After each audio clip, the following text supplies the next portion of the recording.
गुरुर्ब्रह्मा गुरुर्विष्णुः गुरुर्देवो महेश्वरः गुरुः साक्षात् परं ब्रह्म तस्मै श्री गुरवे नमः।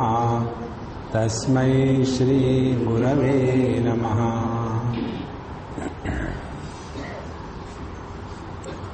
अपने जीवन को सफल बनाने के लिए और अपने मृत्यु को भी सफल बनाने के लिए क्या करना चाहिए? प्रश्न था परीक्षित जी का कि जितना हमारा जन्म सफल होवे उतना हमारा मृत्यु भी सफल होना चाहिए, तो उसके लिए क्या करें? तो उत्तर में बताया गया कि हम जब जिंदा रहते हैं, इस जगत में जी रहे हैं, तो हमारी एक ही साधना अखंड चलती रहे। ईशावास्यमिदं सर्वम यत्किंच जगत्याम जगत, संपूर्ण जगती में, संपूर्ण जगत में परमात्मा ओतप्रोत भरा हुआ है, यही हमारी साधना चलती रहे। और फिर सवाल आता है कि अपने मृत्यु को कैसे सफल बनावे? मृत्यु को हम तब सफल बनाएंगे कि जब हम इस देह का त्याग करते समय परमात्मा को दो प्रकार से याद रखें। एक तो परमात्मा को सगुण साकार रूप से याद रखें और भगवान के उस धाम में चले जावे, और फिर वहां से क्रम मुक्ति के द्वारा जब महाप्रलय होगा तो उसमें परमात्मा में अपने स्वरूप में स्थित हो जावे। और दूसरा है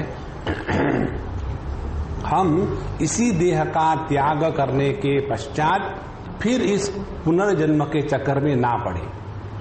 तो अपने मृत्यु के समय इन दोनों में से एक का चॉइस हमको करना है, और ये चॉइस हम तब कर सकेंगे जब हमने पूरे जीवन में इसका अभ्यास किया है तब। जैसे देखो,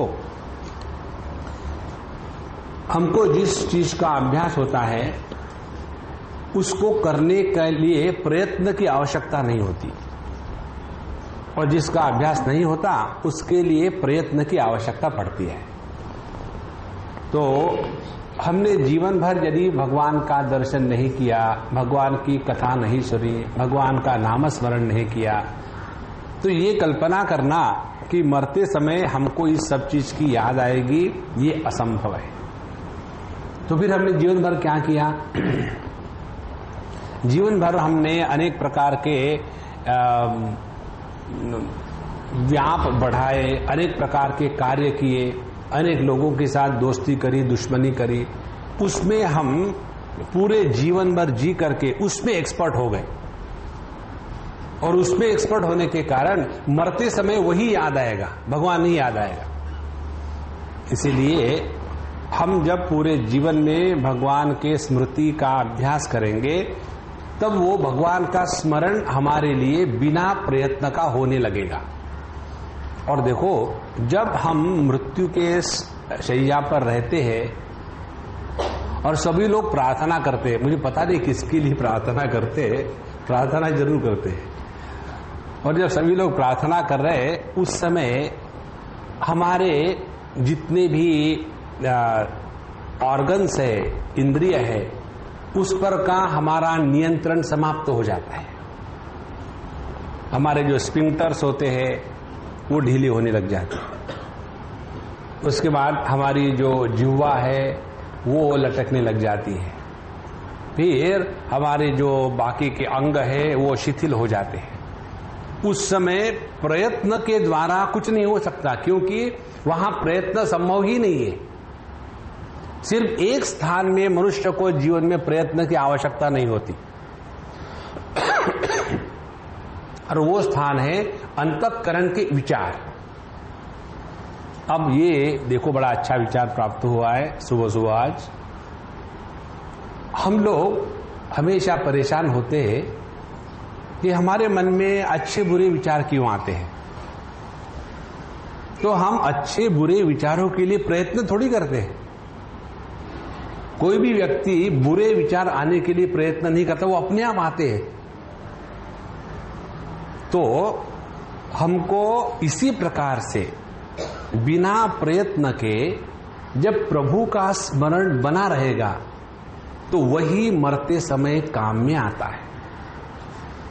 और इसीलिए पहले जब हम जागृत अवस्था में इस जगत के साथ व्यवहार करते हैं तो नित्य निरंतर ये धुन बनी रहे, इस जगत में परमात्मा के सिवा कुछ नहीं है। झूठ मूठ का शुरू तो कर दो, अपने आप उसका प्रभाव हो जाएगा। जैसे हम लोगों को क्या मालूम होता है कि कौन सी दवाई का प्रभाव कैसा होता है? हम लोग एक दवाई ले लेते हैं एनासिन। एनासिन माने आनासिन, पापालाग्यूनिया, पापा कम सो तो पापा कम्स, और फिर हम वो एनासिन की गोली ले लेते हैं।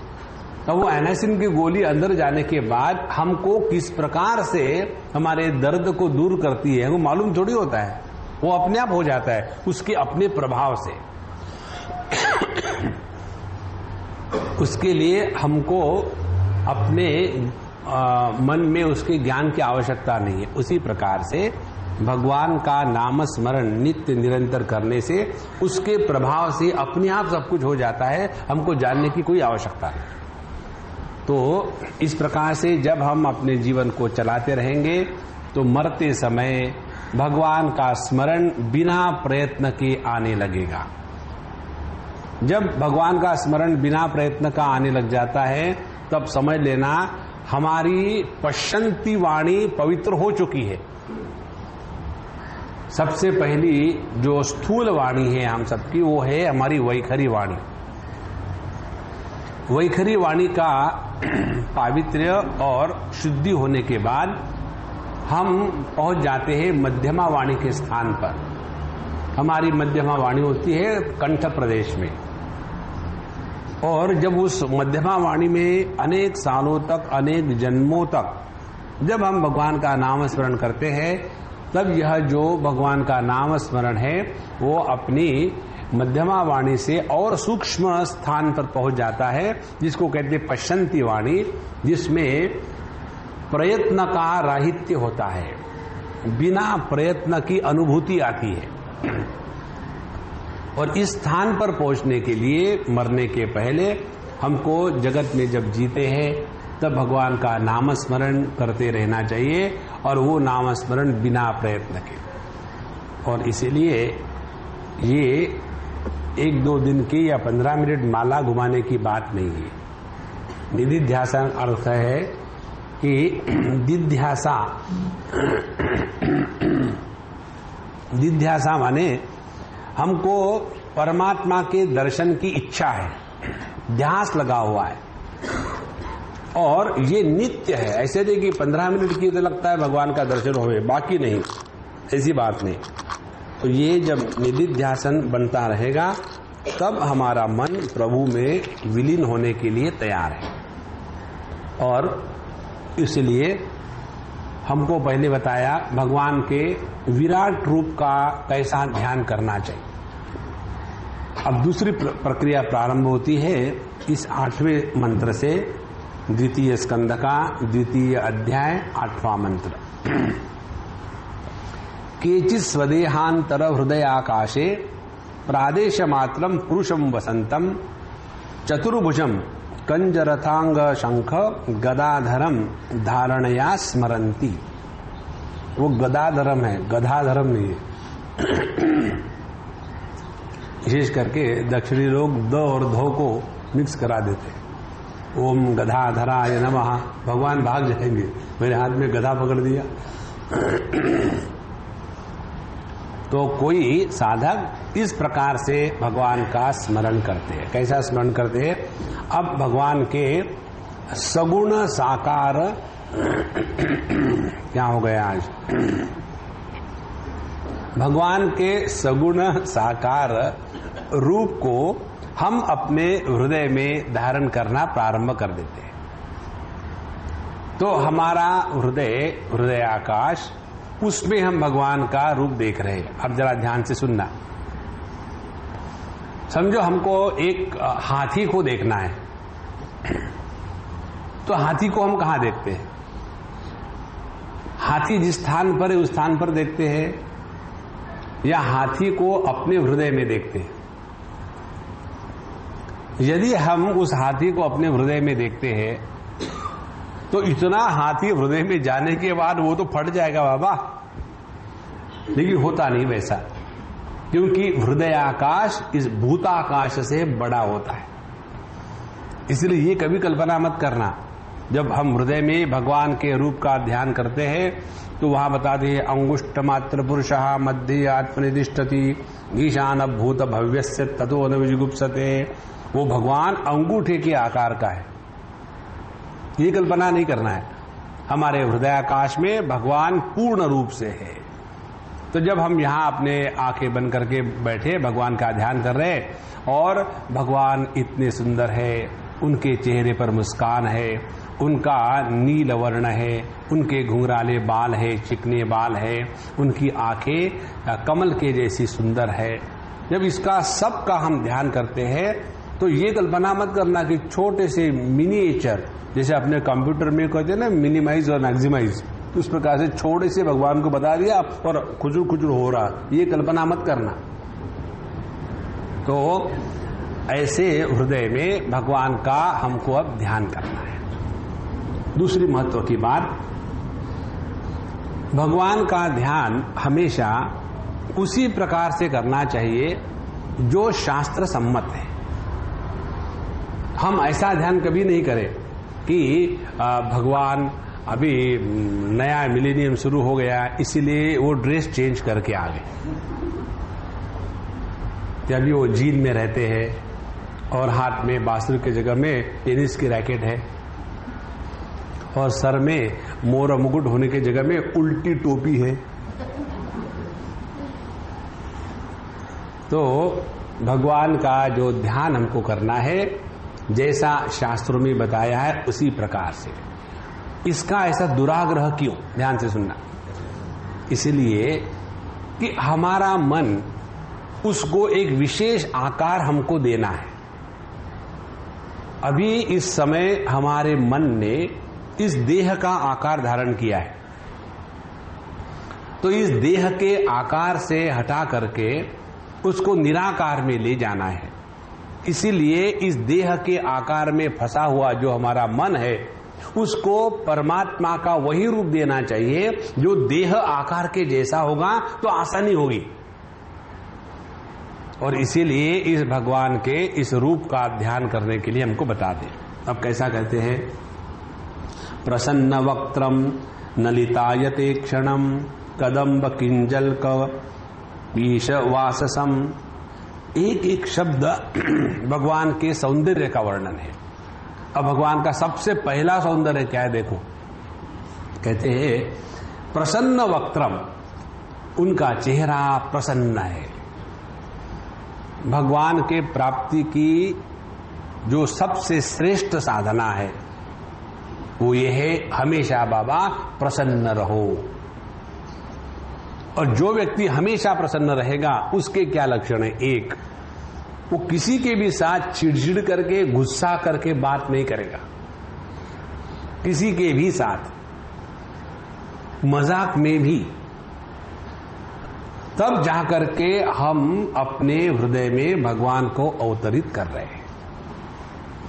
इस बात को समझ लेना संतो। हमने आपको बताया था ना, हम सातारा गए थे, वहां के शब्द हमको बड़े अच्छे लगे। कोणत्याही कारणामुळे चिडचिड करू नका, ओरडू नका, शांत रहा, ह्यामुळे तुम्हालाच लाभ होईल आणि असं जर न केलं तर तुम्हालाच त्रास होईल। किती सरळ आहे। This is for us. जैसे हम किसी को नमस्कार करते हैं तो ये नमस्कार का फायदा किसको होता है? जो कर रहा है उसको हो रहा है कि जिसको किया जा रहा है उसको हो रहा है। इसीलिए प्रसन्न वक्त्रम, भगवान का दर्शन करना है तो भगवान हमेशा प्रसन्न वक्त्र होते हैं। रामचरितमानस में कितनी जगह पर आया हुआ है, जब भी भगवान किसी कार्य के लिए निकल पड़ते हैं तो पहली ही लाइन में तुलसीदास जी लिखते हैं कि भगवान हृदय में हर्ष को धारण करके निकल पड़े।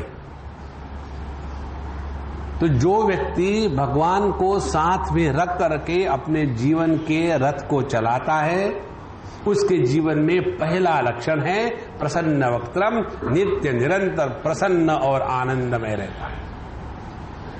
तो प्रसन्न वक्त्रम, और आगे कहते हैं कि उनकी जो आंखें हैं कंजरथांग, उनकी आंखें एकदम खिले हुए कमल की जैसी है, और उनके पीले वस्त्र धारण किए हुए हैं, और उनके हाथ भुजाओं में बाजूबंद है, सर पर बड़ा सुंदर मुकुट है, कानों में कुंडल है।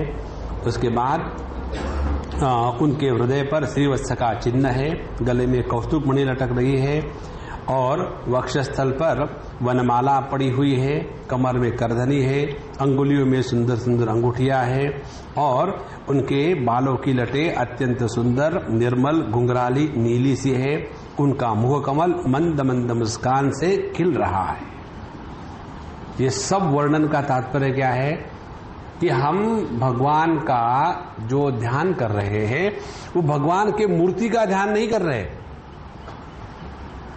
ये भगवान के मूर्ति के साथ रहने के बाद जो एक प्रतिबंध आता है ध्यान के अभ्यास में, वो ये है, जैसे हम किसी एक विशेष मूर्ति का नित्य निरंतर पूजा पोथी करते रहे, और जहां भगवान कृष्ण की बात आई तो हमारे सामने अपने ही पूजा घर में या जिस भगवान की मूर्ति पर हमारा ज्यादा मन है वो मूर्ति हृदय में निर्माण हो जाती है, और वो मूर्ति चूंकि पार्थिव है तो हम पार्थिव भगवान का ही ध्यान करते हैं। भगवान के चैतन्य विग्रह का ध्यान करना है, और इसीलिए यहां ये सब जो वर्णन आता है ये चैतन्य विग्रह का वर्णन है। भगवान के जड़ या पार्थिव मूर्तियों का ध्यान नहीं करना चाहिए। जहां हमने भगवान के जिंदे मूर्ति का, जिंदे स्वरूप का, मूर्ति का भी नहीं, उसका यदि ध्यान करना प्रारंभ कर दिया तो हमारे हृदय में भगवान के उस चैतन्य की अभिव्यक्ति के साथ साथ हमारा जो चैतन्य है साधक का, वो उसमें मिल जाता है, और उसी को कहते हैं भगवान का बोध होना, अनुभूति होना। इसीलिए भगवान के इस चैतन्य विग्रह की बात करा रहे हैं कि, और आगे कहते हैं कि इस प्रकार से भगवान का जो अत्यंत मधुर हास्य वाला, उन्मुक्त जीवन वाला जो विग्रह है उसको नमस्कार करें, और जब तक हमारा मन उस विग्रह पर, चैतन्य विग्रह पर स्थिर नहीं होता तब तक कि इसका अभ्यास करते रहने चाहिए। ये एक चीज सभी साधकों के जीवन में बड़ी विचित्र होती है।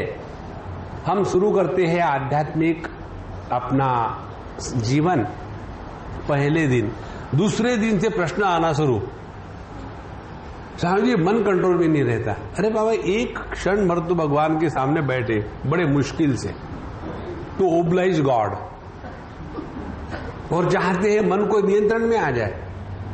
इतने साल दुनिया में सब कुछ बिजनेस किया, वहां भी परफेक्शन नहीं आता। एक बार मैं कहा था, किसी हॉस्पिटल में भर्ती था और उनको खून निकालना था, तो वो डॉक्टर के साहब जी I will do everything for you. ठीक है आप करो। उन्होंने कम से कम 10-15 बार छेद किए, लेकिन कहीं से भी खून नहीं आ रहा था। मैंने क्या करूं, सब जगह में सत्वगुण होने के कारण पानी पानी हो गया, खून है ही नहीं। तो हर एक बार वो टोचते थे, खून नहीं आता था। स्वामी ji I am so sorry. मैंने कोई बात नहीं, दूसरी सुई ले लो, ये टेढ़ी हो गई है। अरे अच्छा, मैं ये भी भूल गया। कितने बार उन्होंने किया। फिर हमने कहा कि प्रभु, आपकी जो कोई नर्स होगी जो हमेशा यही काम करती है, उसको बुलाओ। बोले ठीक है Swami ji, I am also feeling very bad that I have been poking you continuously but nothing is coming out. I said you are doing it physically, people do it mentally also.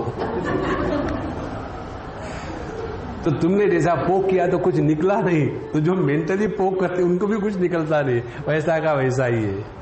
Narayan. तो जब इस भौतिक जगत के कार्यों में इतने साल कार्य करने के बाद भी परफेक्शन नहीं आता और हम इस भगवान के नाम लेने को लग गए और ऐसे लगता है कि तुरंत फट से एकाग्रमण हो जाए, नहीं होगा। तो उसके लिए करें क्या? अभ्यासेन तो कौन्तेय वैराग्येण च गृह्यते। जब तक जगत के प्रति हृदय में वैराग्य ना हो और जब तक के नित्य निरंतर अभ्यास करने की लगन ना हो, तब तक के मन एकाग्र नहीं होगा। तो कहते हैं कि अपने मन को इस चिंतन का, भगवान के इस चैतन्य विग्रह का ध्यान कराने का अभ्यास करते रहना चाहिए। और उसके बाद कहते हैं एक एक शाह अंगानी धिया अनुभावयेत। एक एक शाह, एक एक अंग को शुरू करो। जैसे शुरू करते हैं नॉर्मली भगवान के चरण कमलों से, तो भगवान के चरण कमल है, उनका ध्यान किया, केवल उनके ही चरण कमल का ध्यान, बाकी कुछ नहीं। और वहां जब अपनी बुद्धि स्थिर हो गई, जैसे कंप्यूटर पर होता है ना शॉर्टकट, जो आपको फेवरेट प्रोग्राम होते हैं उसको सामने लाके रख दो और एक क्लिक करो तो फट से आ जाता है। उसी प्रकार से अपने हृदय में भी भगवान के एक एक अंग को शॉर्टकट बना करके फिक्स करा लो। तो जहां बात आई चरण कमलों की, पैरों की बात आई, तो हमारे हृदय में भगवान के ही पैर आने चाहिए। जहां कहीं चेहरे की बात आई तो हमारे हृदय में भगवान का ही चेहरा आना चाहिए।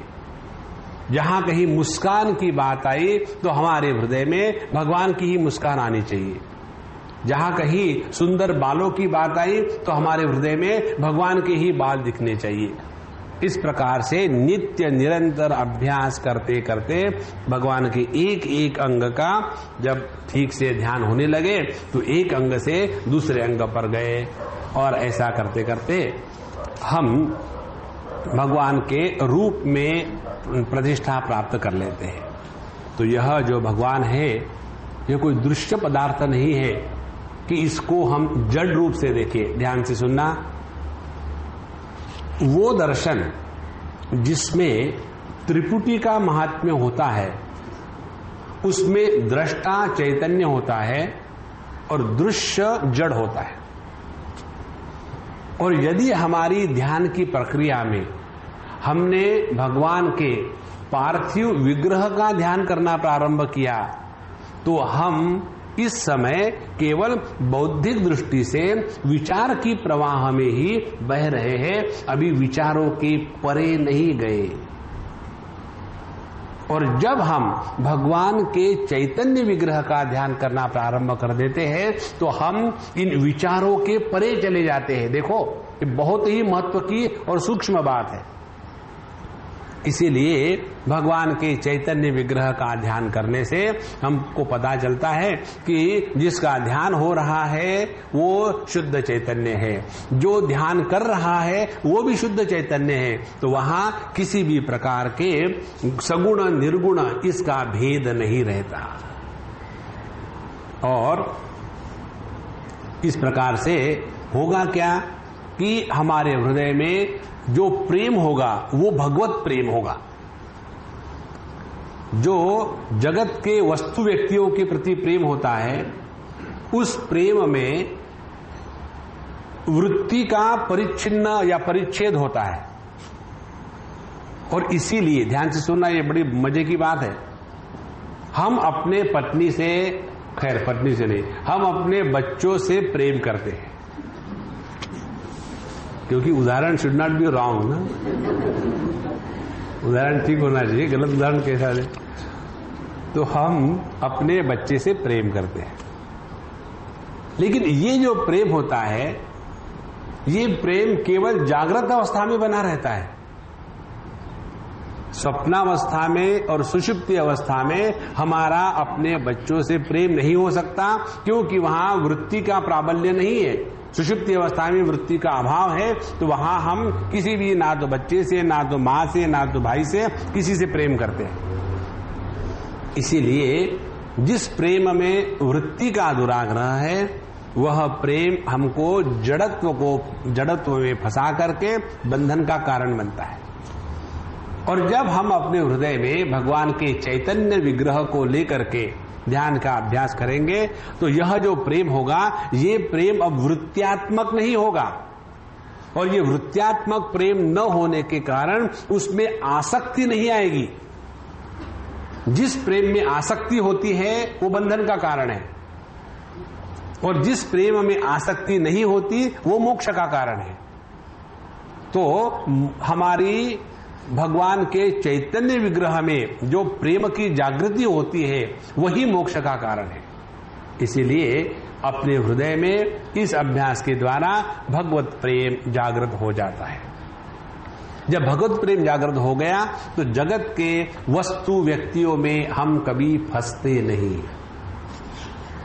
और उसमें से न फंसने के लिए क्या करना चाहिए? 2-3 बातें। पहली बात, अगले व्यक्ति ने बदलना चाहिए ये विचार अपने मन से एक इंस्ट्रक्शन देकर के डिलीट कर डालो। अगला व्यक्ति कभी भी बदलेगा नहीं, क्योंकि साधना कौन कर रहे? हम कर रहे कि वो कर रहे? हम लोगों की प्रॉब्लम मालूम है क्या है? हम इतनी साधना करते लेकिन लोग बदलते नहीं। राम राम राम राम। भाई खाना हम खा रहे, लोगों के पेट कैसे भरेंगे? तो बदलना तो हमको है। और देखो ये बदलने के तरीके, जितना हमारा किसी के भी साथ व्यवहार में मन खट्टा होता है, दुखी होता है, वो समझ लेना कि ये बड़ा अच्छा लक्षण है। क्यों अच्छा लक्षण है? अब अपने हृदय में वैराग्य जागृत होने लग गया है। वैराग्य की जो पहली झलक होती है वो किसी के भी प्रति अब ऊब गए, बहुत हो गया। तो ये ऊबने के बाद भी हृदय में तिरस्कार नहीं करना है। ऊबने के बाद जब हृदय में तिरस्कार नहीं करते तो उसी ऊब का फिर आगे जाकर के वैराग्य का रूप धारण हो जाता है। इसीलिए हमको अपने हृदय में भगवत प्रेम जागृत करना है तो जगत के किसी भी वस्तु व्यक्ति को लेकर के परेशान मत होना, ये ऐसा ही होता है। There is no way out. कल हम आ रहे थे प्रेमपुरी से तो एक किशोर कुमार का गाना सुन रहे थे। कब हुआ, क्या हुआ, कैसे हुआ, क्यों सोचो, छोड़ दो, ऐसा ही होता है। Don't unnecessarily think. और जितना आप विचार करना बंद करोगे उतनी आप सुखी रहोगे। विचार ये मन का रोग है बाबा। इसीलिए किसी भी चीज का विचार न करो, शांत रहो। और उस शांति में जिस आनंद की अनुभूति होती है उसी को कहते हैं भगवान की अनुभूति, भगवान का दर्शन नहीं। तो इस प्रकार से हम जगत के व्यापार से उपरत हो जाएंगे और भगवान में हमारा मन लग जाएगा। अब ऐसा नित्य निरंतर धारणा ध्यान का अभ्यास करने के बाद अब ये भक्त के लिए, अब ये हो गया भक्ति योगी। अब ये भक्ति योग का जो साधक है, अब उसकी भक्ति में, योग में प्रवृत्ति हो गई। अब उसका समय आया है कि अपने देह का त्याग करे। अरे बाप रे, ये बात मत बताना, अगला ये प्रसंग को बाईपास कर जाना। देखो मरने की जैसी सुंदर कोई बात नहीं, हम आपको कितने बार बताए। यही एक ऐसा कर्म है जो आप करो जिसके कारण दूसरे दुखी होते। बाकी सभी कर्मों का फल आपको स्वयं को भुगतना पड़ता है। दूसरे दुखी किस लिए होते हैं? आपके मरने के कारण नहीं। अब इसको डिस्पोज कैसा करें? इधर फोन करना पड़ेगा, उधर फोन करना पड़ेगा, पता नहीं इस गांव में नए आए हैं, यहाँ कैसा इलेक्ट्रिक है कि रोस्टेड है कि तला हुआ है, पता नहीं चलता। नारायणा। अच्छा महाराज, अब हम अपने मृत्यु के आसन पर आके बैठे। देखो मृत्यु के आसन पर आके बैठो तो बड़ा मजा आएगा। तो कहते स्थिरम सुखम चासन आश्रितो यति यदा जिहासुर अमंगलोकम कालेश देशे च मनो न सज्जयेत् प्राणाम नियच्छेत् मनसा जितासु हो। तो हम पहली बात कि जहां हमने निश्चय किया है कि अब हमारा समय आ गया, देखो ये बात पक्की समझ लेना, प्रत्येक व्यक्ति को अपने मृत्यु के बारे में कुछ दिन पहले समझ में आ जाता है कि अपन का टाइम आ गया। हर एक को समझता है, उसके लिए साधना करने की कोई जरूरत नहीं। तो जब ऐसा समय आ जाता है, लेकिन स्वामी जी हमको कब पता चलेगा? योग्य समय। अभी से पता करने की जरूरत नहीं। वैसे तो हमने आपको बता दिया 7 दिन का चक्कर है, तो अगले हफ्ते ही आता नहीं तो अगले हफ्ते, और देखा ये हफ्ता खत्म होता ही नहीं।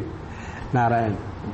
तो जब हमारा समय आ गया तो क्या करें? पहली बात है अपने मन को देश काल और वस्तु इसमें ना लगावे। देश काल और वस्तु में नहीं लगाना माने अब हमारे मन से हम ये सब चिंतन निकाल दें कि मेरा बेटा वहां होगा, मेरी बेटी वहां होगी, अब वहां मेरी फैक्ट्री चल रही है कि नहीं, स्ट्राइक चल रहा था, अब मैं क्या करूं? अब छोड़ो, सब बेकार है। उसी प्रकार से काल का चिंतन ना करें। काल का चिंतन ना करें माने अब मुझे याद है जब हम मिले थे उस पेड़ के नीचे, उस पेड़ का क्या हो गया? अरे राम राम, छोड़ो इन सब बातों को। भूतकाल की स्मृतियां और भिन्न भिन्न अनुभवों के क्षेत्र, इनसे अपने मन को हटा लो। ये मालूम है कब संभव होगा? कि जब हमने अपने जीवन में इसका अभ्यास किया है। इसीलिए हमने आपको 2-4 बार बताया, फिर से बताते हैं और 1000 बार बताएंगे। कभी भी अपने भूतकाल की बातें किसी को मत सुनाना, कितनी भी अच्छी हो। उसमें क्या हो जाता है मालूम है? जो अपने भूतकाल की बातें सुनाता है ना, उसको तो बड़ा उत्साह होता है, क्योंकि वो अपना भूतकाल फिर जी रहा है बोलने के द्वारा, और अगला बोर हो रहा है। देखो, किसी भी व्यक्ति को किसी के भूतकाल का कोई इंपॉर्टेंस नहीं होता, और जितने हम उम्र में बड़े हो जाते हैं उतना हमारा भूतकाल बड़ा हो जाता है, और जितना बड़ा भूत होगा उतना ज्यादा डर लगेगा। फिर लोग भागते, चलो बुढ़ावा आ रहा, 1922 की बात शुरू हो जाएगी।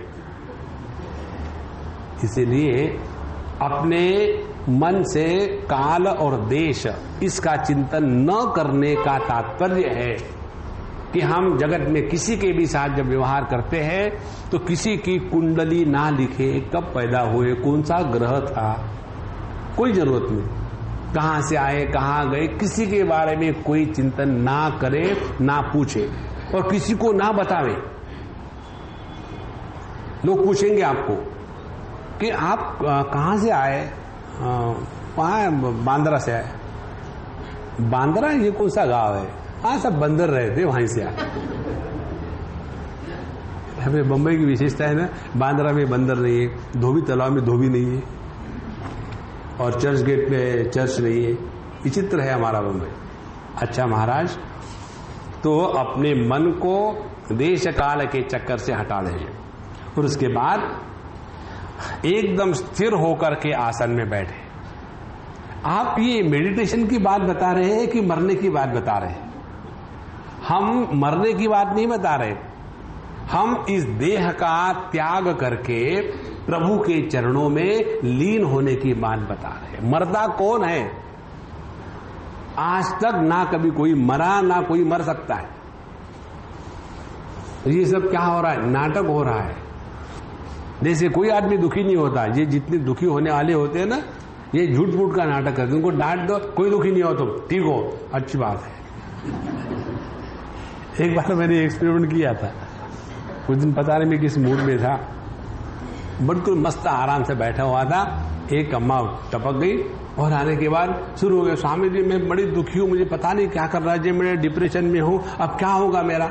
तो मैंने उसको बहुत जोर से डांटना शुरू कर दिया, खबरदार दुखी नहीं हो, बैठो यहाँ और जोर जोर से कहो कि मैं सुखी हूं, मैं सुखी हूं, 120 बार कहो। तो उसको लगा मैंने मजाक किया, मजाक नहीं, मैं सीरियस हूं। और फट से उसने माला निकाली, मैं सुखी हूं। मैंने जोर से कहो मैं सुखी हूं, मैं सुखी हूं, और जोर से मैं सुखी हूं, मैं सुखी हूं। 10-15 बात करने के बाद अम्मा बंद करो, तुम सुखी हो तो हमको क्या फर्क पड़ता है। देखो, ये केवल अपने मन की कल्पना होती है कि हम दुखी है बाबा। कोई भी व्यक्ति दुखी नहीं रह सकता, कोई भी व्यक्ति दुखी नहीं होता, केवल हम कल्पना कर लेते हैं। जैसे कल्पना करते हैं, मेरा सबने अपमान किया। अपमान कहां है? अपने ही कल्पना में है। हम ये कल्पना करते हैं कि मेरा बड़ा आदर हुआ, जब मैं वहां गया तो सबने मुझे कहा कि धन्य है आप यहां आ गए, कब जाओगे? देखो महाराज, ये सब अपने मन की कल्पना है, इसमें मत फंसो। इसलिए मरना भी एक कल्पना मात्र है। हम केवल इस देह का त्याग करते हैं। ध्यान से सुनना, अपने चॉइस से करो या जबरदस्ती से करो। जब किसी वस्तु का त्याग जबरदस्ती से करवाया जाता है तो व्यक्ति को दुख होता है। जैसे ये जो डायबिटीज वाले होते हैं ना, उनको ये मिठाई जबरदस्ती से छुड़वाई जाती है तो उनको बड़ा दुख होता है। और जो हमारे जैसे होते हैं स्वीट, वो डायबिटीज नहीं स्वीट है, तो हम स्वयं होकर के मिठाई छोड़ दी तो हमको मिठाई छोड़ने का सुख है, दुख नहीं है। सुख क्या है कि अपना पेट हमेशा हल्का रहता है। एक बार आप गलती करो मिठाई खाने की कहीं, इसीलिए हम बिल्कुल जबरदस्ती नहीं माने नहीं खाएंगे। एक बार गलती खाने की, आपने वहां तो खाई थी, हमारे यहाँ क्यों नहीं खाते? हमारी मर्जी है। इसीलिए इस जगत का त्याग जब हम स्वयं होकर के करेंगे तो जीवन में दुख नहीं होगा। तो यहां हमको मरने की प्रैक्टिस करनी है। अब यहां से जब जाओगे ना घर में तो शुरू कर देना प्रैक्टिस। वहां बैठ करके भगवान सामने सबको बता देना, देखो मैं यदि उठा तो ठीक है, नहीं तो ठीक है, अरेंजमेंट कर लेना, तो बैठ लेना। देश का हल्का त्याग कर दिया। नारायण स्वामी जी सुबह सुबह क्या मरने की बात कर रहे हैं? अरे बाबा मरता नहीं कोई। तो योग्य प्रकार से आसन पर बैठे और अपने प्राणायाम, मन को संयमन इत्यादि जो हमने किया है उस प्रकार से करें। इसके द्वारा गलत फहमी में मत आना। कौन सी गलत फहमी में? कि जब आप ऐसे करने बैठते हो तो मर जाओगे। कई लोगों को ये डर होता है। एक सज्जन ने हमको बताया, स्वामी जी मुझे एक बहुत बड़ी समस्या है। क्या समस्या है? बोले मुझे जब भी मैं ध्यान के लिए बैठता हूं तो इतना डर मन में आता है और पता नहीं किस चीज का डर है, और मन इतना सूक्ष्म हो जाता है कि मन बाहर नहीं आना चाहता, लेकिन मुझे डर लगता है। तो फिर मैं जाकर के कहीं चाय पीता हूं, कहीं मैं टीवी लगा देता हूं या किसी न्यूज़पेपर पढ़ने लग जाता हूं, मन उसमें नहीं लगता। फिर भी मुझे डर लगता है कि अब मैं ध्यान नहीं करना चाहिए। ये डर मालूम है क्यों लगता है? डर इसलिए लगता है कि हमने ये कल्पना करी है कि ध्यान की अगली सीढ़ी मृत्यु है। जब मृत्यु के प्रति समझ दिमाग में आ जाती है तो मृत्यु का डर हृदय से निकल जाता है। इसलिए हम अपने आप को ठीक से रखें, योग्य प्रकार से प्राणों का संयम, मन का संयम, इंद्रियों का संयम हो गया। उसके बाद अब यहां के बाद अब ध्यान की प्रक्रिया शुरू होती है। इसको कहते हैं लय प्रक्रिया। इस लय प्रक्रिया में 4, 5, 6 स्टेजेस है, उसको ठीक से समझ लेना। और ये नित्य निरंतर अपने ध्यान में करनी चाहिए। ये विषय आता है कठोपनिषद में, वहां भी इसी प्रकार से बताते हैं, यच्छेद वांग मनसी प्राज्ञः तज्जच्छेद ज्ञानात्मनि, ज्ञानात्मनि महति नियच्छेद तज्जच्छेद शांति आत्मनि। वही चीज यहां भगवान भिन्न शब्दों में कहते हैं कि पहले मनहा स्वबुद्ध्या अमलया नियम्य, अपने शुद्ध बुद्धि के द्वारा अपने मन को खींच ले और अपने मन को नियमित करे। मन को बुद्धि के द्वारा नियमित करना माने क्या? हमारा मन उसी में लगता है जिसको बुद्धि ने महात्म्य दिया है। जैसे हमारे बच्चे वही करेंगे जिसको हमने महात्म्य दिया है। हमने यदि हमारे घर में रोज सिनेमा के एक्टर, गुंडागर्दी के लोग, पॉलिटिशियन, उनको रोज बुलाना शुरू कर दिया तो हमारे बच्चे भी उन्हीं को महात्म्य देने शुरू करेंगे कि अपने जीवन में महात्म्य उन्हीं लोगों को है। यदि हमने अपने घर में साधु संतों को नित्य बुलाना शुरू कर दिया तो हमारे बच्चे भी उसी को महात्म्य देंगे। उसी प्रकार से हमारे बुद्धि ने मन का नियंत्रण करने का तात्पर्य है कि हमारी बुद्धि ने किसको महात्म्य दिया है, जगत को या परमात्मा को। यदि हमारे बुद्धि में जगत के प्रति महात्म्य बुद्धि है तो मन स्वाभाविक बहिर्मुखी होगा। इसीलिए अपने बुद्धि को जगत के प्रति वैराग्य और परमात्मा के प्रति प्रेम जागृत होना बड़ा बड़ा आवश्यक है। तो पहले अपने निर्मल शुद्ध बुद्धि के द्वारा मन को नियमित करें। और अब हुआ क्या, इसका तात्पर्य मन को बुद्धि में खींच लिया। इसका एक ऐसी कल्पना करो, ये जो बच्चे लोग बबल गम खाते हैं ना, तो बबल गम जब खाते हैं तो मुख से एक बबल बाहर निकालते हैं। बड़ा बुद्धू के जैसे लगता है, लेकिन वो कर दे, बच्चे क्यों बड़े भी करते हैं। और फिर वो उसको अंदर खींच लेते, अंदर चला गया। उसी प्रकार से अपने मन को बुद्धि में खींच लेवे। हम पहले इसको सरल सरल बताएंगे, फिर कॉम्प्लिकेटेड बताएंगे। तो अपने मन के साथ मन को बुद्धि में खींच लिया और फिर बुद्धि और मन दोनों को क्षेत्रज्ञ में लगावे और फिर इस क्षेत्रज्ञ को अंतरात्मा में लीन कर दे और फिर इस अंतरात्मा को परमात्मा में लीन कर दे। अब ये 3-4 स्थितियां हैं, इसको समझ ले।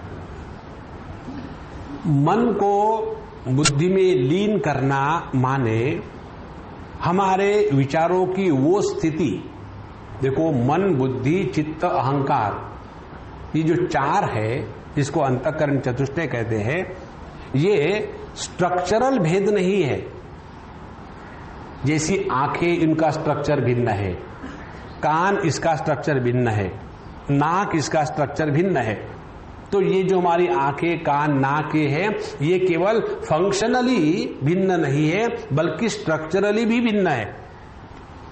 लेकिन जब हम आ जाते हैं अपने अंतःकरण पर, ये जो बहिःकरण जो होते हैं, बाहर के जगत का ज्ञान प्राप्त करने वाले जो करण है, उपकरण है, इंद्रिय है, उनमें 2 बातें हैं। एक तो जो उनका स्ट्रक्चर है उसका भेद और दूसरा फंक्शनल भेद। आंखों से केवल देख ही सकेंगे, सूंघ नहीं सकेंगे। लेकिन जब हम मन के स्तर पर आते हैं या अंतःकरण के स्तर पर आते हैं तो वहां भी 4 उपकरण हमको दिखते हैं, मन, बुद्धि, चित्त, अहंकार। लेकिन ये चारों के चारों जो है, इसमें स्ट्रक्चरल भेद बिल्कुल नहीं है। तो भेद किसमें है? केवल फंक्शनल भेद है। तो कैसा फंक्शनल भेद है? वृत्तियों की जो संदेहात्मक स्थिति है, विचारों की जो संदेहात्मक स्थिति है, उस स्थिति को कहते हैं मन। और उन्हीं विचारों की जो निश्चयात्मक स्थिति है उसको कहते हैं बुद्धि। अब ध्यान से सुनना, मन को बुद्धि में लय करना माने क्या? माने हमारे विचारों की वो स्थिति हो जाए कि अब हम जब ध्यान के लिए या मरने के लिए बैठे हैं तो मन में कोई संदेह ना रहे कि हमको अब इसके बाद क्या करना है, क्या नहीं करना। जैसे आप समझो इंडिया में कार चला रहे हो और आपको कहीं जाना है, कहीं आप रास्ता भूल गए हो या रास्ते के बारे में संदेह आ गया, तो आपको तो यहाँ कहीं भी ह्यूमन बीइंग्स मिलेंगे, उनको पूछो। और लोगों के पास टाइम भी बहुत है, उनको पूछो भाई मुझे अमुक अमुक स्थान पर जाना है, कैसे जाए? चलो मैं आपके साथ आता हूं, तुरंत आने को तैयार है। एक जगह कहाँ की बात है, हम लोग जा रहे थे और रास्ता पता नहीं था, तो रास्ते में एक लड़की मिली। तो हमारे जो मित्र स्वामी जी, इसको पूछ लो बता देगी। हमने गाड़ी रोकी, हमने कहा भाई हमको वहां जाना है। कैसे? बोले मुझे भी वहां जाना है, मैं आ जाऊं? बोले बैठो, बैठ ली। और वो अपने घर तक हमको ले गई। तो वहां बोले स्वामी जी ये मेरा घर है। अब यहां से आप जैसे रास्ते से आए उसी रास्ते वापस जाइए।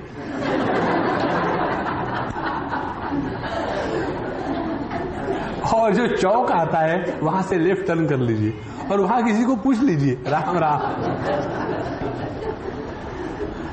देखो स्मार्ट लोग होते। तो यदि हमको किसी स्थान पर जाना हो, रास्ते के बारे में संदेह हो तो किसी को पूछ सकते हो, लेकिन यहां हम अपने ही स्वरूप के पास जा रहे हैं, सभी उपाधियों का त्याग करके, जिनके कारण दूसरेपन की कल्पना जीवित थी, अब उसका ही यदि त्याग करना है तो वहां किसको पूछोगे? इसीलिए हमारे मन में किसी भी प्रकार का संदेह नहीं होना चाहिए। संदेह रहित विचारात्मक जो स्थिति है उसी को कहते हैं बुद्धि। ये तो ध्यान के लिए बैठे, हाँ यहां तो उसके बाद क्या करना था? श्वास लेने थे कि छोड़ने थे, और फिर लेने हैं कि फिर छोड़ने हैं। अब बैठे हैं वहीं, यहां भगवान का नाम ले दे, पहले हरि करे कि ओम करे। हरि अंदर जाते समय या बाहर आते समय? ओम नमः शिवाय कहे कि ओम नमो भगवते नारायणाय कहे, कि ओम नमो भगवते वासुदेवाय है कि नारायणाय? उसी में फंस गए तो हम मन में उलझ गए हैं। इसीलिए मन को बुद्धि में लय करना माने हमारे मार्ग की हमको पूरी जानकारी हो, हमारे अपने बारे में हमको पूरी जानकारी है। जो जीव इस देह का त्याग करना चाहता है वो कौन है, और उसको इस देह का त्याग करना माने क्या, इस सब के बारे में स्पष्ट विवरण और ज्ञान हमारा बना रहे, तब हमने अपने मन को बुद्धि में लय किया है। ऐसे मत समझ लेना कि एक मन नाम की कटोरी है और दूसरी बुद्धि नाम का कटोरा है, तो उस कटोरी को कटोरे में डाल दिया तो मन हो गया, ऐसी बात नहीं है। यह स्ट्रक्चरल डिफरेंस नहीं है, it is only the functional difference. अच्छा, उसके बाद इस बुद्धि को क्षेत्रज्ञ में हमको लय करना है। तो बुद्धि को क्षेत्रज्ञ में लय करना है माने क्या? इसको समझ लेना ठीक से। हमारे मन की जो संदेह विकल्पात्मक स्थिति है उस स्थिति को मन कहते हैं, और जब हमारे मन की जो विचारों की निश्चयात्मक स्थिति हो जाती है, उसमें कोई विकल्प नहीं है, तो ऐसी विचारों की जो निश्चयात्मक स्थिति है उसको कहते हैं बुद्धि। अब इस बुद्धि में परमात्मा की जो अभिव्यक्ति होती है उस अभिव्यक्ति को यहां कहा गया है क्षेत्रज्ञ के रूप में। तीसरी बात आ गई। तो हमारे बुद्धि में भगवान का जो प्रतिबिंब है, जिसको शास्त्रीय भाषा में कहते हैं चिदाभास, तो उस बुद्धि को चिदाभास में लय कर दे का तात्पर्य है अब हमारा ध्यान वृत्तियों से हट करके इन वृत्तियों में प्रतिबिंबित जो चैतन्य है उसके तरफ हमारा ध्यान चला जाए। बहुत बहुत स्पष्ट बात होनी चाहिए, नहीं तो बिल्कुल खिचड़ी हो जाएगी। 3 स्टेजेस हमने दिखी। पहले योग्य प्रकार से मन का नियंत्रण संयमन करके मन को सभी संकल्प विकल्पों से मुक्त किया, और उसके पश्चात ये जो मन है अब ये बुद्धि रूप धारण कर लिया है। और बुद्धि क्या है? बुद्धि में किसी प्रकार के संकल्प विकल्प नहीं है, निश्चयात्मक स्थिति आ गई। माने जिसको पहले हम मन कहते थे उसी को अब बुद्धि कह रहे। पति को मनुष्य में, आदमी में लय कर दो, माने पति नाम का कोई एक व्यक्ति अलग है, उसको खींच करके अपने अंदर कर लिया क्या?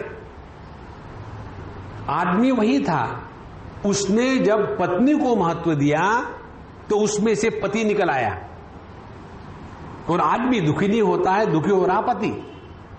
उसी प्रकार से हमारी जो विचारों की संदेहात्मक स्थिति है उस स्थिति को मन कहते हैं।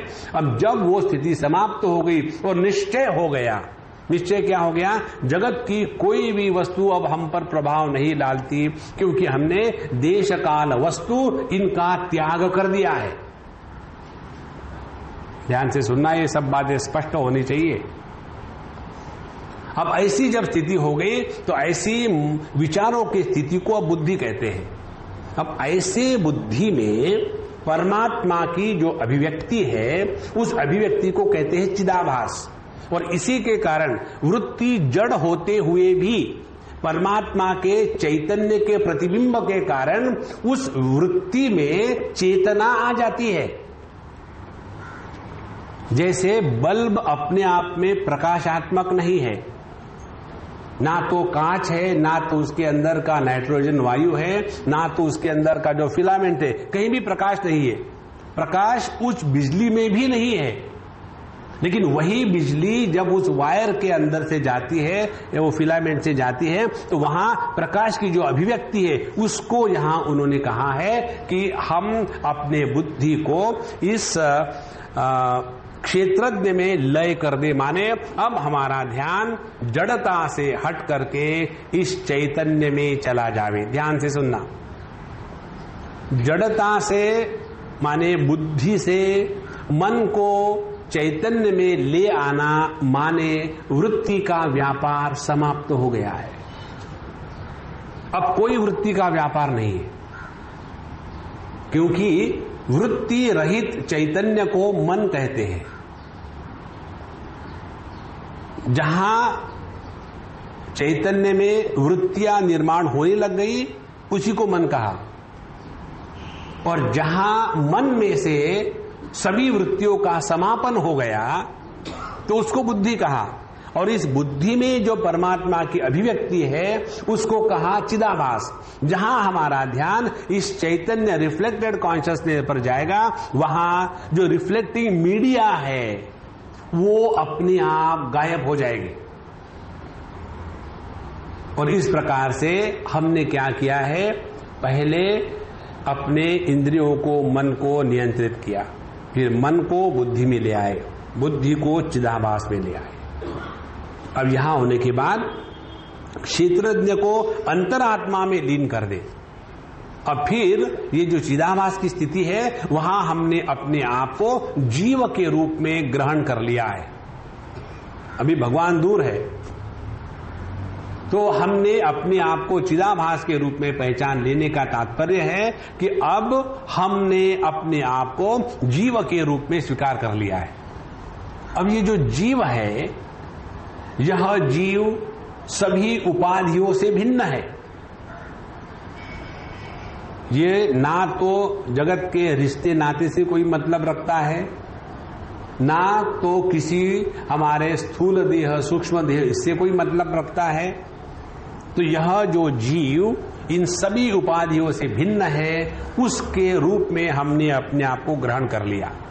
अब देखो, जहां हमने अपने आप को जीव के रूप में ग्रहण कर लिया तो उसका अनुभव कैसा आएगा? उसका अनुभव यह आएगा कि अब हमारा कोई आकार नहीं, विकार नहीं, प्रकार नहीं, संस्कार नहीं, एकदम बेकार।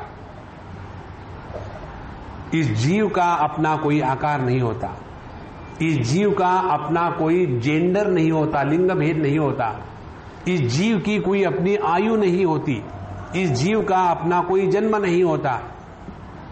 ममई वांशो जीवलोके जीवभूत सनातनः। तो यह जो जीव भाव है वहां हम पहुंचे, माने हम क्षेत्रज्ञ में पहुंच गए। और वहां पहुंचने के बाद फिर क्षेत्रज्ञ को अंतरात्मा में लीन कर दे। और फिर हमने इस जीव का जो स्वरूप है उसमें हम अब अनुसंधान करने लग गए कि यदि ये जीव इन सभी उपाधियों से भिन्न है तो इसका क्या स्वरूप है। तो जहां हमने इस जीव के एनाटॉमी को डिसेक्शन करना शुरू कर दिया तो पता चलेगा कि यह जो मैं आत्म स्वरूप हूं, मुझ पर ये जीव भाव अध्यारोपित है। जैसे मैं आदमी हूं, मुझ पर ये पतिपना अध्यारोपित है। यहां तक आने के बाद फिर आखिरी कहते हैं कि अंतरात्मा को परमात्मा में लीन कर दे।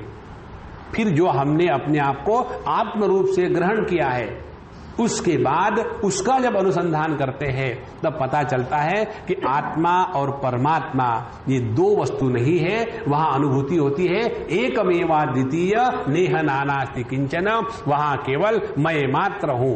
परमात्मा की अनुभूति माने जिसमें द्वैत का 100% निषेध,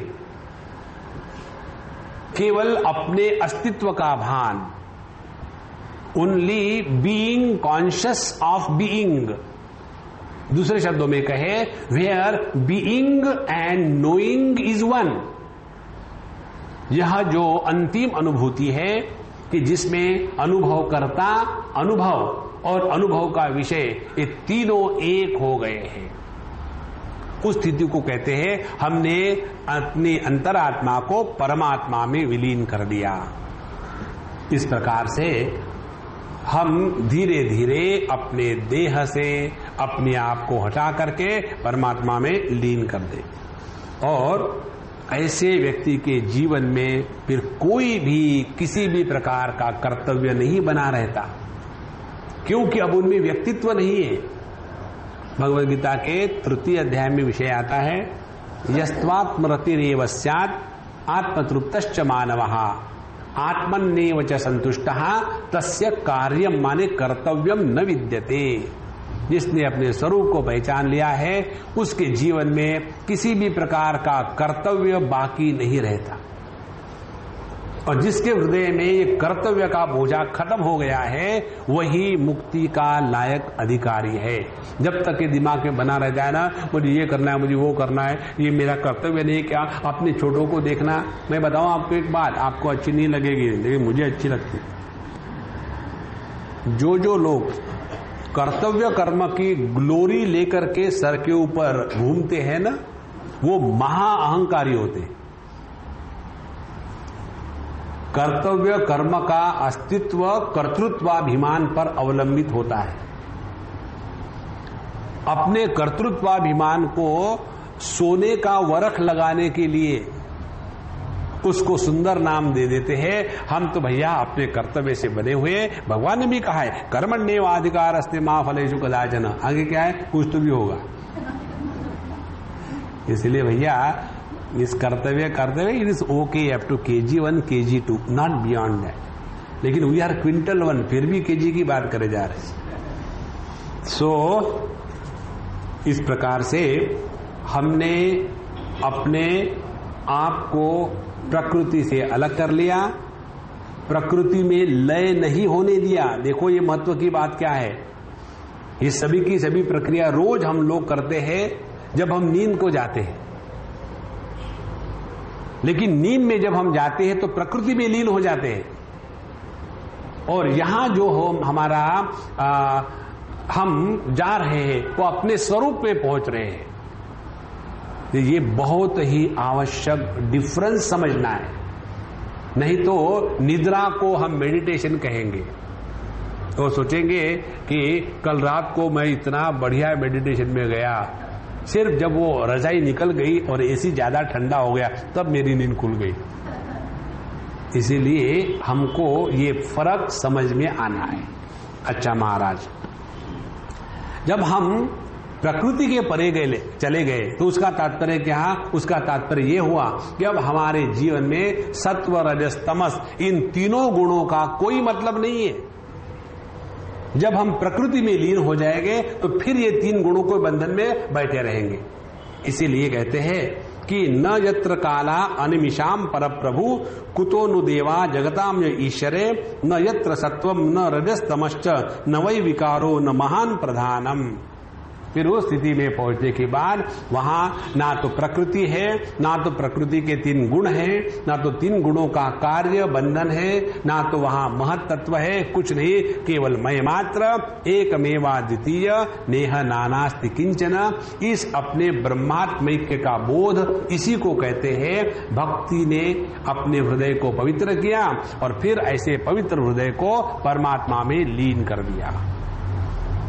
तो इस प्रकार से वहां किसी भी प्रकार के द्वैत का सवाल ही नहीं, ना तो देवता है, ना तो पाप है, ना तो पुण्य है, ना तो जाना है, ना तो आना है, ना जन्म है, ना मृत्यु है।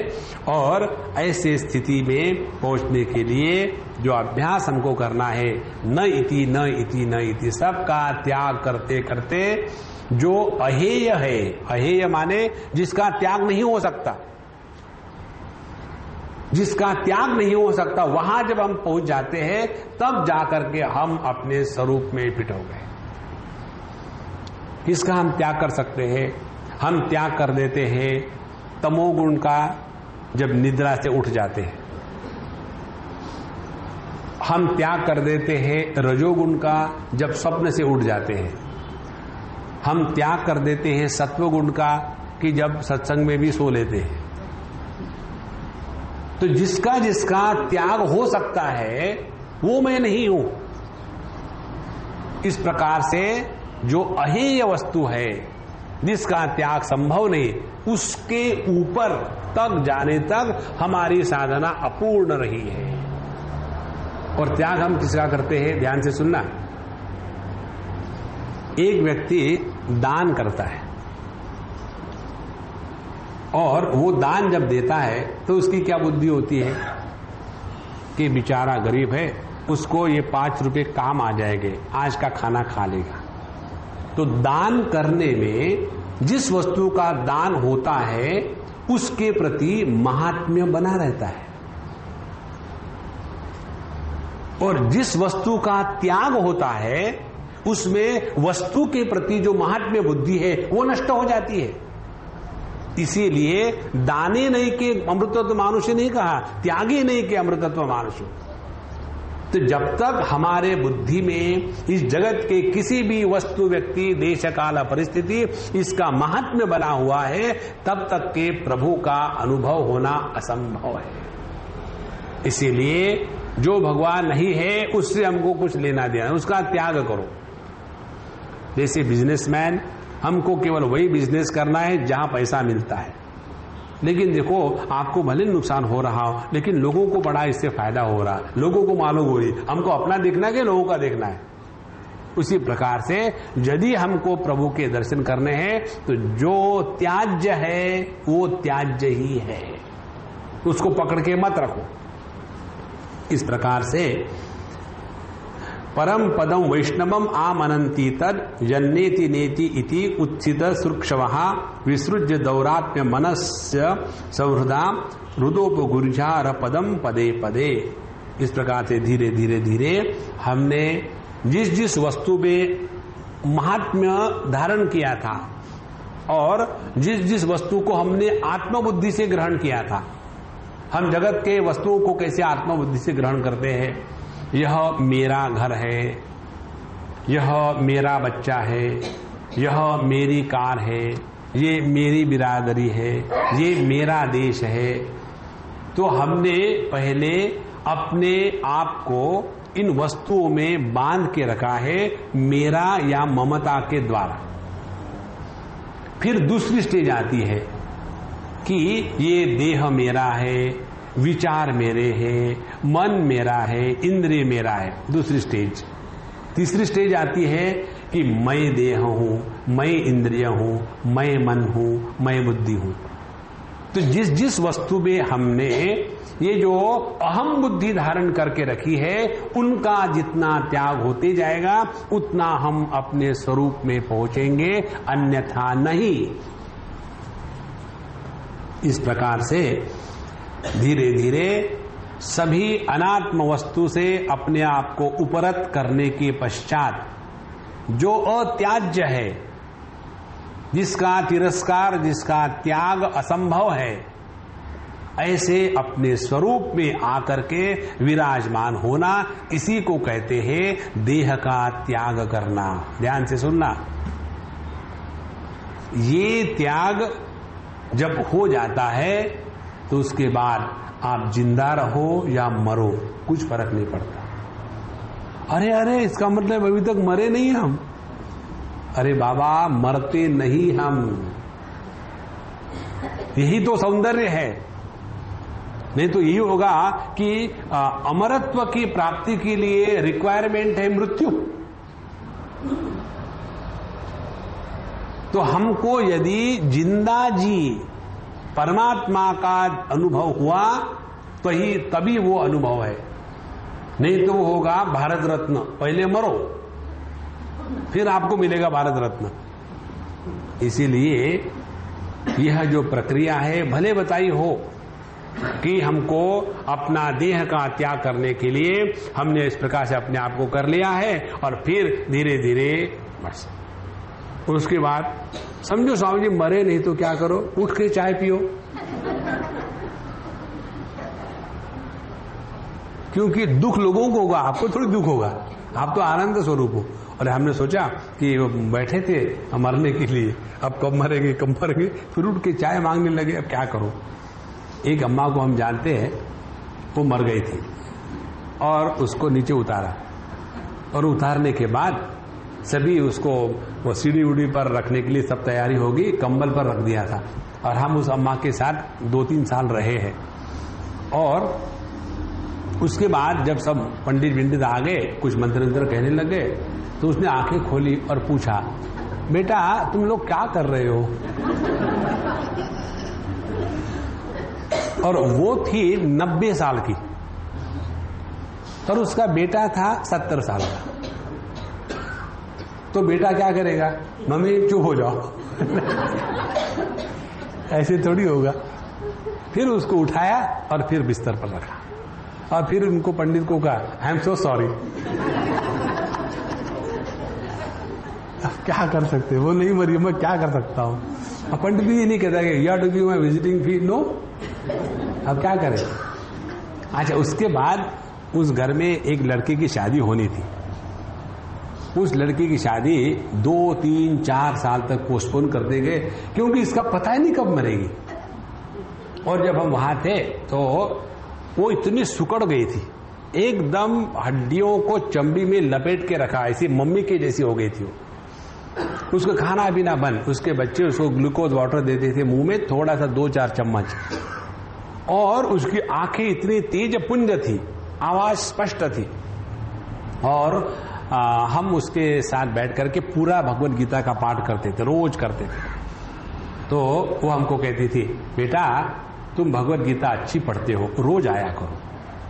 तो हमने कहा, अम्मा कितने दिन तक आ जाए? बोले जब तक तुम्हारी इच्छा हो आ जाओ। और फिर हम जब भी मौका मिलता था हम जाते थे।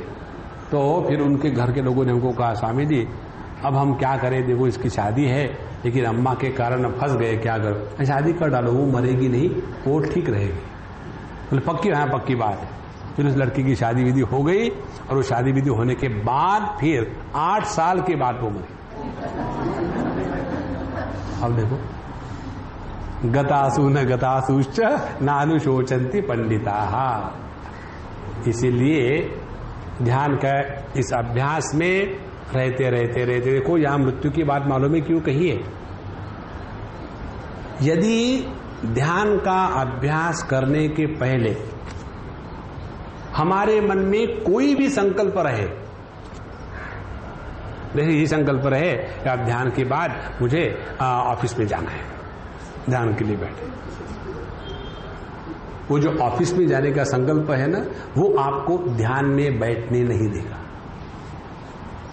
और यदि ये संकल्प लेकर बैठो, अब सब खत्म हो गया है, लास्ट डे है, देखो संकल्प कोई आएगा ही नहीं। इसी को कहते हैं मरने की प्रैक्टिस। रोज ट्राई करो, कभी ना कभी तो सक्सेस होगा ही। यही एक ऐसा अभ्यास है कि जिसमें आपको गारंटी से सक्सेस आएगी। देखो कितनी सुंदर बात है। और लोग कहते भागवत में रोते हैं, रोते कहाँ है? यहां तो मृत्यु में आनंद आ रहा है, रोने का सवाल ही नहीं। भगवान के दर्शन पर चल पड़े तो रोना थोड़ी है, दूसरों को रुलाना है। इस प्रकार से हम जब ध्यान के लिए बैठते हैं तो ये संकल्प लेके बैठे, कौन सा? ये अपने जीवन का आखिरी ध्यानाभ्यास है। उसके बाद उठने के बाद मत करना, ठीक हो गया अब खत्म हो गया, अब कल से ध्यान नहीं करेंगे, ये इसका अर्थ मत निकालना। तो जब हम इस प्रकार से ध्यान के लिए बैठेंगे, अब हमको इस जगत में किसी से कुछ नहीं लेना। देखो, एक सज्जन जिन्होंने हमारे गोद में प्राण छोड़े, उनके बारे में आपको बताएं। आखिरी के 3-4 दिन उनको भजन कीर्तन के कैसेट बड़ी अच्छी लगती थी, हमको बैठाते थे, सुना, स्वामी जी सुनो, हम सुनते थे। तो 3 दिन आखिरी जब उनके रहे तो उन्होंने कहा कि स्वामी जी वो कैसेट बंद कर दे। मैं ठीक है, बंद कर दिया। तो हमने कहा कुछ पढ़ो, बोले कुछ पढ़ना नहीं। मैं चलो कुछ खाते, कुछ खाना नहीं, चाय पियो, चाय नहीं पिएंगे, और चद्दर ओढ़ के लपेट के लेट गए। फिर हमने 2-4 घंटे के बाद कहा कि देखो पापा, हम उसको पापा कहते हैं, देखो अपने वो लड़के की शादी है ना, उसके लिए सोना लेने के लिए जाना है, चलो हम लोग जाकर के सोना खरीद के ले आएंगे। You go Swami ji, I don't not to come. उन्होंने हमारे साथ कभी भी ऐसी बात नहीं करी। तो उनकी पत्नी को बड़ा गुस्सा है कि देखो ये ऐसा ही कहते हैं हमेशा, कभी कभी तो ठीक है, कभी कभी एबनॉर्मल हो जाते हैं। हमने कहा अम्मा ये हमारे बीच में, आपके बीच में पड़ रहे हो, आपको डांटना, आप भी डांटो। और ऐसा करके 3 दिन वो रहे। और फिर हमने कहा कि अम्मा इनकी तबीयत गड़बड़ है कुछ, तो भी चलो हम इनको मेडिकल कॉलेज में ले चलते। बोले कुछ नहीं स्वामी जी, इनका मूड ही है, ऐसे ही रहते, फिक्र मत करना। तो हमको जाना था, हमने कहा देखो हम तो जा रहे हैं, हम अपने टैक्सी में पापा को ले जाते हैं हॉस्पिटल में। बोले कोई जरूरत नहीं, कल देखेंगे। और उसी रात को वो इतने शांत होकर के हमारे गोदी में सो गए, जैसे छोटा सा बच्चा, आंखें बंद करके, एकदम निरागस चेहरा, चेहरे पर कहीं ये तनाव नहीं, कहीं लाइनें नहीं, और एकदम प्रसन्न मुद्रा में वो शांत हमारे गोद में सो गए। जब हम ध्यान के अभ्यास में बैठने के समय इसका चिंतन करें कि अब हमको इस जगत से पूरा उपरत होकर के अपने स्वरूप में बैठा है, अब हमको इस जगत में आने की कोई जरूरत नहीं, अपने स्वरूप में निष्ठा प्राप्त करनी, इसमें शांत होकर के बैठ ले। लगता नहीं ये देश बिराना है। अब हमको इस जगत से कुछ लेना देना नहीं, ना किसी का भला करना है, ना किसी का बुरा करना है, ना कुछ प्राप्त करना है, ना जो प्राप्त है उसकी रक्षा करना है। सब कुछ भगवन्मय है। जितनी सूक्ष्मता से और गंभीरता से और एकाग्रता से इस ध्यान का अभ्यास करते जाओ, करते जाओ, करते जाओ, आप देखेंगे जगत की कोई भी वस्तु, व्यक्ति आपको स्पर्श नहीं कर सकती। जगत की कोई भी वस्तु, व्यक्ति, परिस्थिति आपको छू नहीं सकती, डिस्टर्ब नहीं कर सकती। जगत जो का त्यों रहेगा, बदलेंगे हम। पद्म पत्र मिवाम भसा, जिस प्रकार से पद्म पत्र, कमल का पत्र पानी में होता है लेकिन पानी के द्वारा स्पर्शित नहीं होता, उसी प्रकार से हमारा जो असली स्वरूप है इस प्रकृति को आधार देता है लेकिन प्रकृति के द्वारा प्रभावित नहीं होता। यह जो सबका प्रकाशक लेकिन किसी के भी द्वारा जो प्रभावित नहीं होता, ये अपना स्वरूप है। इसको पहचानना माने परिच्छिन्नता से छुटकारा पाना, और इसी को कहते हैं देह का पतन होना। उसके बाद देह बना रहे ना बना रहे, हमको इससे कोई मतलब नहीं। पंचदशी में आता है ऐसे जो जीवन मुक्त पुरुष होते हैं, चाहे उनका देह काशी में गिरे, चाहे रास्ते पर पड़े, चाहे कोई उनको मार दे, उससे उनको कोई मतलब नहीं। क्यों? कि उन्होंने उस देह का पहले ही डाइवोर्स कर लिया था, उसको पहले ही बेच दिया था। इस सूक्ष्मता के साथ हम अपने भक्ति साधना की परिपूर्णता करते हैं। अब देखो, जो लोग ऐसी कल्पना करते हैं भक्ति माने क्या, हाथ में लेकर के बजाना, ये भक्ति है। अरे भैया, ये भक्ति का बहिर्रूप है केवल। भक्ति को तुच्छ समझ करके ऐसा तिरस्कार नहीं करना चाहिए। लेक्चर देने में, दूसरे के दोष निकालने में, गाली देने में तो हमको कभी शर्म नहीं आती, लेकिन भगवान के नाम लेते समय नाम लेना, हंसना, उनके चरित्र में गाना, नाचना, ये जब हम देखते हैं तो हम में सब इनहिबिशन आ जाते हैं, ये कैसा करे। इसीलिए भैया अपने हृदय में रहने वाले इस परमात्मा को पहचानना माने परिच्छिन्नता का मृत्यु हो गया। और यही प्राप्त करने के लिए परीक्षित जी महाराज ने सुखदेव महाराज को ये प्रश्न पूछे कि कैसे मरे, हमको मरना भी नहीं आता। 24 बार तो दिन में मरते हैं। चाय लेट मिली, मर गए। चाय में चीनी कम हो गई, मर गए। सब्जी में नमक ज्यादा हो गए, मर गए। बस निकल गई, मर गए। ट्रक आया, मर गए। लेकिन मरते एक बार भी नहीं, ट्रक के नीचे भी नहीं मरते। नारायण। इसीलिए भैया अपने मन को चारों तरफ से हटा करके बस एक ही स्थान पर लाना है, और जहां हमारे पीतांबरधारी भगवान श्री कृष्ण अपनी बढ़िया मुरली बजा रहे हैं। उनके चेहरे पर प्रसन्नता है, उनकी आंखों में प्रेम है, उनके होठों पर मुस्कान है, उनके बाल घुंघराले हिल रहे हैं और वायु से उनका पीतांबर भी हिल रहा है। और ऐसे परम पवित्र भगवान श्री कृष्ण का दर्शन हमको अपने हृदय में नित्य निरंतर होता रहे। यही एक ही प्रार्थना प्रभु से कि हे भगवान, अब हमारा मन केवल आपका नाम रूप छोड़ करके और किसी भी नाम रूप में न जावे।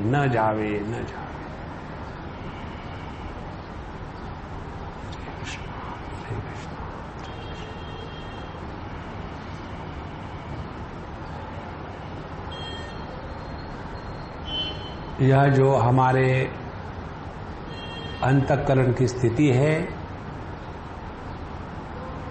यह स्थिति 1-1.5 घंटे की मेहनत के बाद आई है, लेकिन थोड़ी ही देर टिकेगी। हमारा लक्ष्य होना चाहिए कि ऐसा हमारा अंतःकरण नित्य निरंतर और बिना प्रयत्न के बना रहे, तब जाकर के ध्यान का अभ्यास और उसके द्वारा अपने स्वरूप की पहचान संभव है। तो ये जो हमको एक अभी टेस्ट मिला है, सैंपल मिला है, कि कैसी अपने हृदय की स्थिति हो जिसमें भगवान का अवतरण बिना कारण के आनंद में होता है।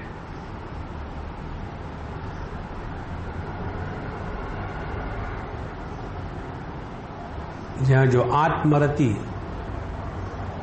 प्रसन्नता, प्रसाद, स्वातंत्र्य, प्रयत्न का अभाव, दुख का अभाव, इन सबको एक शब्द में कहे तो भगवान। यही अपना असली स्वरूप है। श्री कृष्णा श्री कृष्णा श्री कृष्णा। ओम पूर्णमदः पूर्णमिदं पूर्णात् पूर्णमुदच्यते पूर्णस्य पूर्णमादाय पूर्णमेवावशिष्यते। ओम शांति शांति। हरि ओम। श्री गुरुभ्यो नमः। हरि ओम।